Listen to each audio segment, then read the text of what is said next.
jigéen ñi yal na ngeen am barke jigéen ñi yal na ngeen am barke gis nga yàlla nee na fii ci Sénégal yi fi xew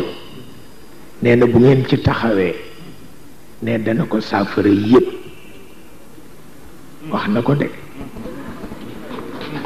waaw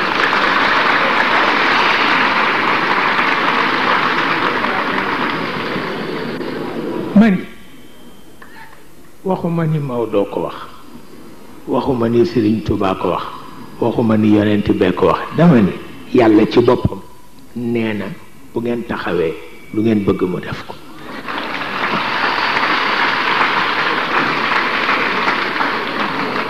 waaw